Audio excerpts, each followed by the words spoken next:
Bismillahirrahmanirrahim. Assalamualaikum warahmatullahi wabarakatuh. Jumpa lagi di channel YouTube Rivanista. Masih di sudut edukasi belajar mudah dan menyenangkan.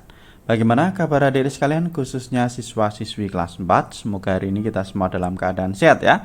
Karena dengan kondisi yang sehat, pastinya kita bisa belajar bersama untuk membahas materi dan juga soal-soal dari buku penilaian Bu Pena untuk SD atau MI kelas 4 ya. Jilid 4C.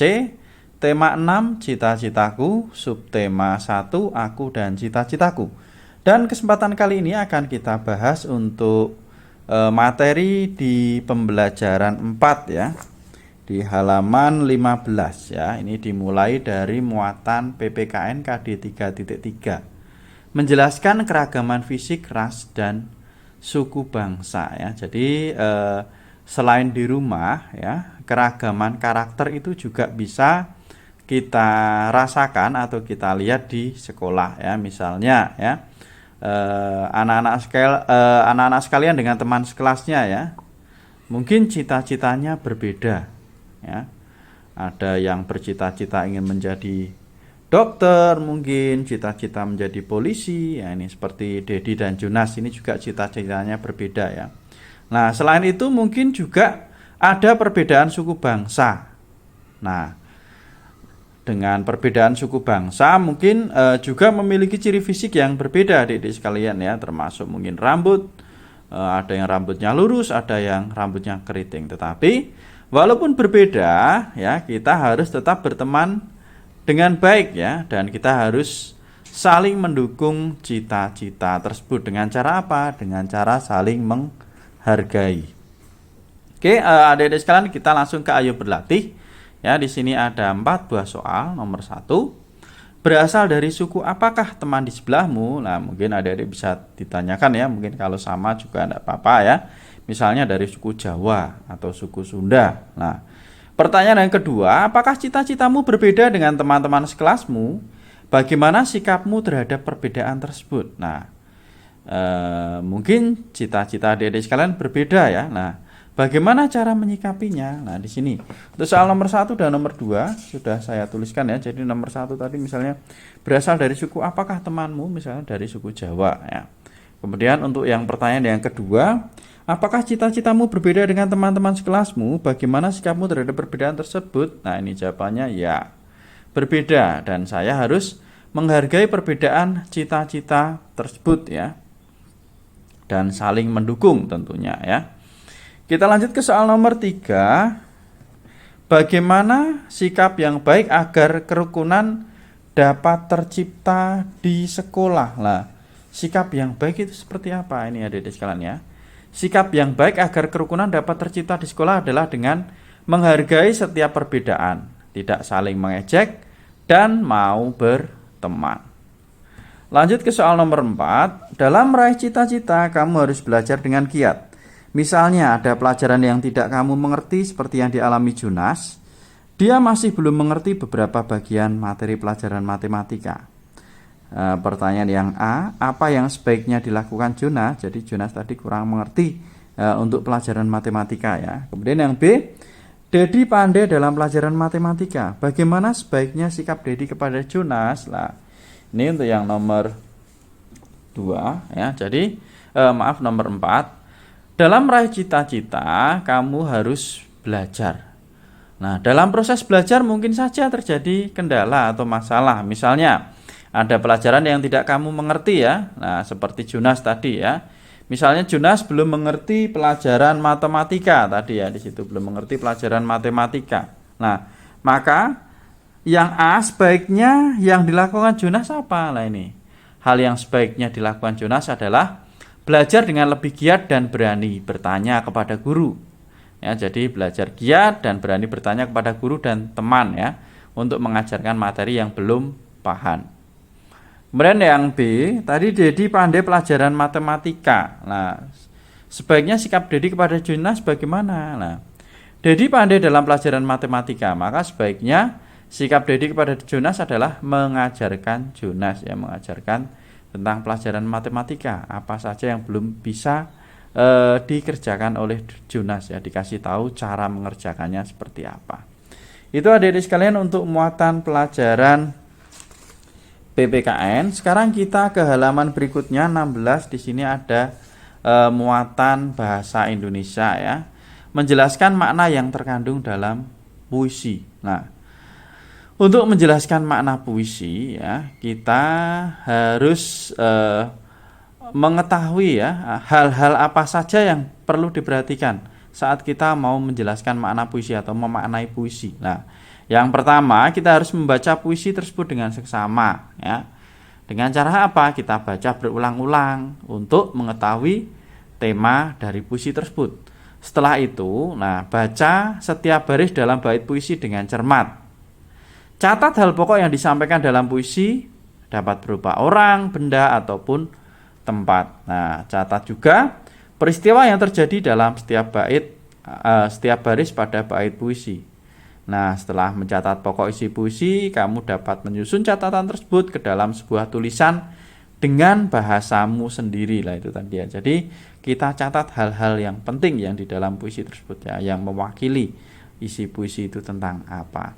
Oke, di sini langsung ada keterampilan kinerja praktek menjelaskan makna puisi ya. Yang pertama, buat kelompok dengan 3 temanmu. Kemudian bacalah puisi berikut dengan seksama. Kekayaan negeriku, karya Frida.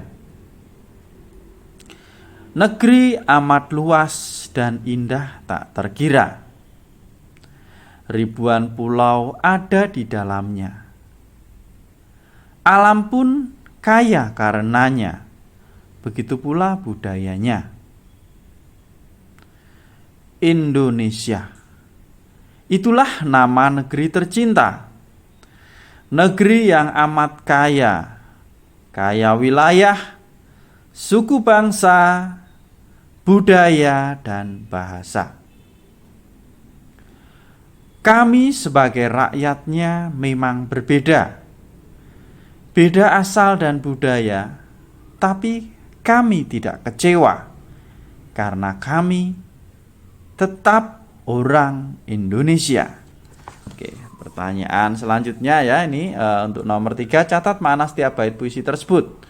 Kemudian tulis hasil diskusi kelompokmu dalam buku tugas ya. Jadi makna setiap bait nanti didiskusikan adik-adik sekalian, kemudian diminta untuk menuliskan hasil diskusi. Kemudian setelah tahu makna setiap bait, diminta disusun menjadi sebuah paragraf dan baca di depan kelas ya dengan percaya diri. Oke. Di sini akan saya bantu menjelaskan untuk makna setiap bait ya adik-adik sekalian. Nanti setelah tahu makna setiap bait nanti bisa disusun dalam bentuk paragraf. Oke. Dimulai dari bait pertama. Jadi ada 3 bait ya adik-adik tadi ya. Jadi bait pertama itu menggambarkan suatu negeri yang memiliki keindahan alam termasuk di dalamnya budaya dan wilayah kepulauannya. Kemudian bait kedua menjelaskan negeri yang dimaksud yaitu Indonesia yang memiliki kekayaan alam, suku bangsa, budaya, dan bahasa.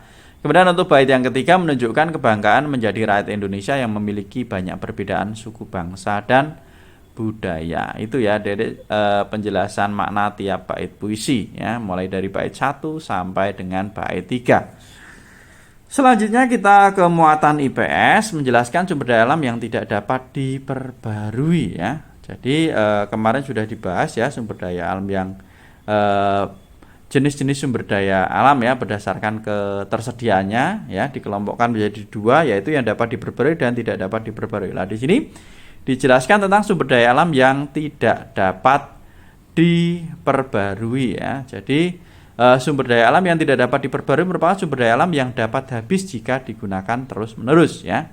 Misalnya ada batu bara, timah, bauksit, minyak bumi, dan juga nikel. Sehingga pemanfaatannya harus digunakan secara bijak ya. Ini beberapa contoh pemanfaatan sumber daya alam yang tidak dapat diperbarui ya. Bisa dilihat adik-adik sekalian. Ada minyak bumi itu dimanfaatkan untuk apa? Aftur ya sebagai bahan bakar pesawat terbang. Kemudian bensin bahan bakar kendaraan bermotor, parafin sebagai bahan pembuat lilin ya. Kemudian di sini ada batu bara, biji besi, bauksit, emas, perak, marmer, belerang, nikel, gas alam, dan juga grafitnya. Adik-adik bisa dibaca ya tentang pemanfaatannya ya. Kemudian di sini ada ayo berlatih ya di halaman 18. Nomor 1, sumber daya alam apa yang dimanfaatkan dalam kegiatan pada gambar di samping? Jelaskan kegiatan pemanfaatannya. Kita lihat di sini ada kegiatan di lepas pantai ya, adik-adik sekalian ya. Kira-kira sumber daya alamnya apa? Nah, di sini untuk soal nomor 1 ya. Oke. Jadi sumber daya alam yang dimanfaatkan ya untuk sumber daya alam apa yang dimanfaatkan dalam kegiatan pada gambar? Nah, itu adalah minyak bumi dan gas alam tadi ya, yang dilepas pantai itu minyak bumi dan gas alam. Kemudian pemanfaatannya untuk bahan baku pembuatan BBM, minyak tanah, lilin dan juga plastik. Selanjutnya kita ke soal nomor 2. Tuliskan macam-macam sumber daya alam apa saja yang dimanfaatkan sebagai bahan baku perhiasan. Bahan baku perhiasan ya. Itu antara lain ada emas, perak, kuningan, platina dan juga tembaga. Nomor 3, sebutkan 3 benda di rumahmu yang merupakan hasil pemanfaatan dari sumber daya alam yang tidak dapat diperbarui dan nama sumber daya alam yang digunakan. Oke, untuk yang nomor 3 ya, ini 3 benda di rumah hasil dari pemanfaatan sumber daya alam yang tidak dapat diperbarui dan nama sumber daya alam yang digunakan. Ya, ini ada kaca rias itu dari pasir kuarsa, plastik kemasan itu dari minyak bumi, perhiasan itu dari emas atau perak. Itu ya adik-adik sekalian ya untuk pembelajaran 4. Untuk pembelajaran 5 di subtema 1 akan kita bahas di video berikutnya ya. Terima kasih sudah belajar bersama, semoga bermanfaat, dan yang masih tinggal pembahasan sebelumnya bisa dilihat di playlist Bu Bena kelas 4. Saya rasa cukup sekian dan saya akhiri. Wassalamualaikum warahmatullahi wabarakatuh.